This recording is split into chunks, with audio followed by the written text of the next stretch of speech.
The Australian War Memorial in Canberra has opened its big toys store to the public for the first time in 3 years. The Traylor Technical Facility has undergone a multi-million-dollar refurbishment to repair, renovate and restore the memorial's military hardware.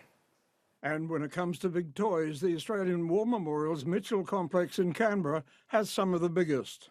The Traylor Technical Centre is where the memorial's aircraft, tanks, trucks, big guns and even rockets are stored and restored. The V2 rocket on display is unique.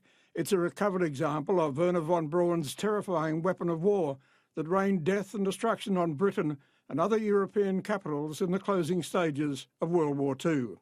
You heard the explosion before you heard the sound of the missile. Post-war, von Braun and the V2 became the centre of American rocket science, powered the very first spaceflight experiments, and is the prototype for the Saturn V rocket that took man to the moon. Each exhibit has a story.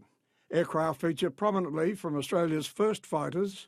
This is actually Australia's oldest military aircraft. This was designed by a Frenchman, Deperdussin, and he was later imprisoned for embezzlement from his customers. To Australia's entry into aircraft production in World War II.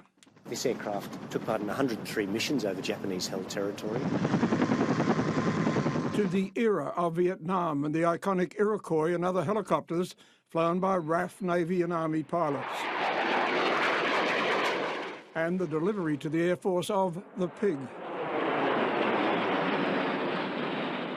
The swing-wing F-111 fighter bombers, so named because of their ground-hugging ability, and according to pilots, they can fly with their noses in the dirt.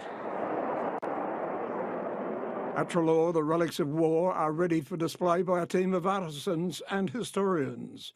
It's an intriguing look at the weapons used by the men and women of Australia's Defence Force and those used against them in combat.